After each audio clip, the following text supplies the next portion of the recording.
This is a clip from one of our recent live streams. We stream live every Tuesday at 7 p.m. Central Standard Time. As a reminder, this is our second channel, Fish the Moment Live. Our main channel, Fish the Moment, is where we have all of our highly edited YouTube content. We spend 30 to 40 hours a week producing one YouTube video that's posted on the Fish the Moment channel every Friday at 7 a.m. Central Standard Time. These videos include on-the-water footage of us actually fishing, as well as detailed instruction on how to use electronics, fish offshore, and a lot of other great information. Make sure to check out the Fish the Moment channel if you enjoy the content on this channel. And I was reading about guys saying they were catching them on, Rapala ice jigs and swim baits and that type of stuff. So I get out there and I said, well, I'm just going to idle around here and sort of see what I can see with my stuff, with my side imaging and down imaging and 2D. So I went out there, and there's a lot of suspended. There's a lot of submerged timber deep on Table Rock and Bull Shoals. So I'd get out there and I'd get over these trees, and the trees were everywhere out there. I could not discern what was a fish versus a tree limb, because when you're talking about trees that are in 40 to 60 foot of water, the limbs sometimes look like fish. So I'm looking at these things. I even put my reading glasses on. It's like, is that a fish or is that a limb?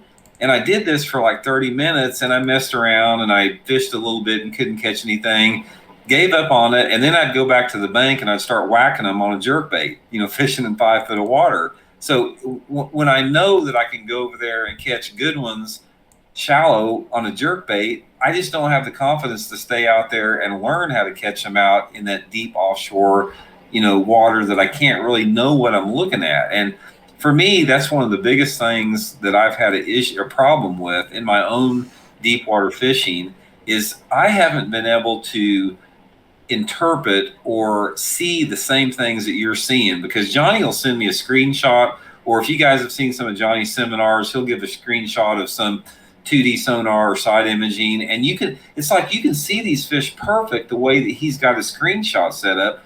It never looks that way on my screen. It's like I don't even know hardly what I'm looking at. And guys, you got to understand, I have done this full time for 35 years. I've spent thousands and thousands of hours on the water bass fishing. So it's not like I just fell off the tournament truck when it comes to catching bass. I know how to catch bass.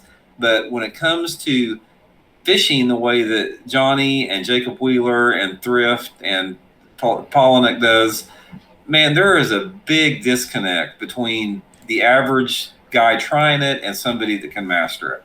For sure, and I just pulled an example you were talking here, Randy, about like some trees on Table Rock where it had a bunch of fish in them. And this is a grouping of trees where I found fish that took me 2 hours to graph, and I was discerning the fish from the limbs, and I found the schools. And this is a very obvious example. There's a lot less obvious examples. I know we went when I first got the live scope, Randy, and I was able to graph some trees, find like 4 or 5 fish, and then pull up and use the live scope to catch him. I know you're out there together, and you're like, how do you know what the tree versus the bass? And it's like, well, I've spent literally probably 200 hours graphing standing timber, fishing all the different trees that look like they have fish in them, and then not catching anything, and then determining, okay, these are the fish that have trees in them, and this is the one that's like, I had to compare. Like, I looked at the screen, I'm like, is that a fish? Cast in there, don't get bit. Cast in there, does that fish? Oh, I get bit. And I kind of like learn by just trial and error. And to put this shoe on the other foot, I don't want you guys to think that I feel like I'm just like the best fisherman in the world, because while I understand the offshore fishing, if you put me in the opposite situation where I'm over here on Table Rock Lake and you put me in the back of a creek back in here. I remember I went out with Randy and we actually went to this exact section of Table Rock. And if you had put me in there, I would not have known what to do to catch a fish. Like, I had no idea where I needed to cast. I was like, well, I guess I could just go fish some riprap or go fish some isolated laydowns, like whatever. I don't know. I would just try to fish what's around, what's visible. And that might be what a lot of you guys do too. Just find a bank that looks kind of interesting, cast it the rocks and things, and maybe try to look at a contour map to see where a channel swung in or all this stuff. But Randy came back in here, hadn't been back in here in years, and was like, oh yeah, I need to go to this bank right here because this rock angle and the water clarity has this visibility, and there's a bird here, and there's 3 laydowns that are laid at this angle. Boom, boom, boom, caught fish. Okay, let's leave. And I'm like, well, what about this bank? Or this bank, or this bank? He's like, nah, those aren't right. And then we roll over, and he's like, okay, let's go to this bank. And then boom, boom, boom, we catch fish. And I'm like, how are you doing this? And he's like, I just know. I have a feeling about like that. Just it's the right bank. It looks right, and I'm over here. I'm like, I don't know what you're talking about. And when I go up shallow, I feel like there are a million targets and everything looks identical. And yes, I can catch fish up shallow, but half the time when I do it, I feel like I'm just running secondary points and just kind of praying that the fish bite. And like, yeah, I might get on a pattern that they're on secondary points, but like, I don't understand the shallow water intricacies with the water clarity, the right mix of rock, the right retrieve speed, all these things that are needed to get to trick these really tricky, sensitive, shallow bass. Where Randy, he spent his whole life perfecting that. Well, that's what I can do offshore with my electronics. I can pick out 12 fish out of one tree in a grouping of 1,000 trees, know that I need to pick this color swim bait with this weight head, with all those different things, because I've just been doing that for so long. The skill set is completely different. The approach is the same. Randy's just spent thousands, hundreds of thousands of hours at this point probably perfecting where those fish are in these shallow water scenarios, and he's done it through trial and error. And that's what I've done offshore. Most of the stuff I've learned, guys, I didn't have someone teaching me how to catch fish offshore. Like, no one taught me how to do all this. What I did is I literally graphed over an area, looked at the screen, said, is this a fish or is this not? The only way I'm going to tell is if I cast a bait in there. And then I would come back and I would fish that same spot 3 or 4 times, because maybe it was a timing deal. The wind needed to be blowing. The current needed to be going. And then I would go to that spot 4 times, and the 4th time I go there, the wind is blowing 20 miles an hour and I catch him. Or I throw this different bait and I catch him. And I just learn from a culmination of trial and error over and over again. And I try to share as much of that with you guys as I can on the channel. But at the end of the day, too, like Randy said, it's hard to catch other people's fish. Because I have experience to teach me when I can make a small adjustment or a small change that will get me bit offshore, just like Randy can up shallow. So really, the end of the day, the short answer to our question with this stream is, what would it take for Randy to become an offshore fisherman? It would probably take about, if you wanted to compete at the highest level, at the open level, stuff like that, it would probably take him about, I would estimate, 300 hours on the water, maybe 500 hours on the water, on a variety of lakes across all seasons. So he would have to figure out in spring, summer, fall, pre-spawn, post-spawn, fall transition, when there's a winter turnover, when the water's high, when the water's low, when the water's muddy, when the water's clear, rocky lakes, grassy lakes, timber lakes, fishing offshore in all those scenarios. Well, that's what I've been doing. I fish all these different lakes across all of Arkansas, different places, and I know how to catch fish in every season in every type of lake, because I've spent probably 30, 40, 50 hours on each condition learning it and figuring it out through trial and error. If you enjoy our videos and want more help finding bass on your home lake, head to our website, fishthemoment.com, then head to the Lake Breakdowns page. Here we offer lake breakdowns that give you 40 GPS waypoints that you can transfer straight to your fish finder on lakes all across the country. We give you detailed area descriptions, a summary of the lake, and a step-by-step guide on how to download the waypoints to your fish finder. These waypoints are picked out by professional angler Randy Blockett. We have breakdowns on lakes all across the country, broken up by season.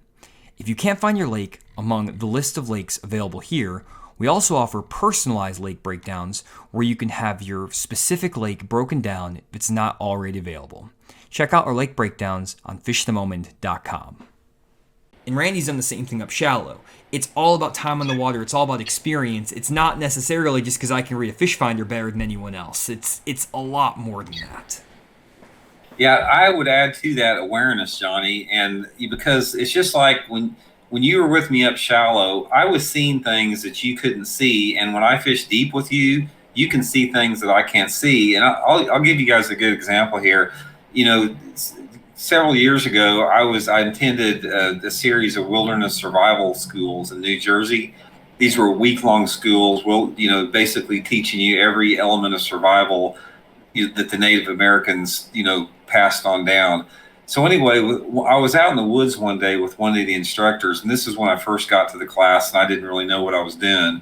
And we were walking through the woods, and to me, when I was looking at the vegetation and the trees, I didn't really know what I was seeing, but he was going through there and picking this and that. And by the time we got done with our walk, he had a handful of stuff, and he goes, and like 5 or 6 of the plants that he had picked there were edible, and 5 or 6 of them were medicinal. So he said, yeah, this plant right here is good for a headache or a toothache, or this will help you if you got swelling. And this is a good food to eat, during the winter time of the year. So he could see things that I simply could not see. And it's the same when you're trying to, be an expert at offshore or deep water fishing. It's all about awareness, and that awareness comes from time on the water. It's something that you can't really get taught. What Johnny's talking about, the 300 hours that it would take me to learn to fish offshore, it would probably even take longer than that if I tried to learn it in a bunch of different water scenarios and a bunch of different environments. If you stuck me on one lake, Lake Eufaula in Alabama, Bugs Island Lake, whatever, and you told me to learn how to fish this lake offshore, that period of time might be shorter because you're going to have characteristics that are unique to that lake that you can isolate.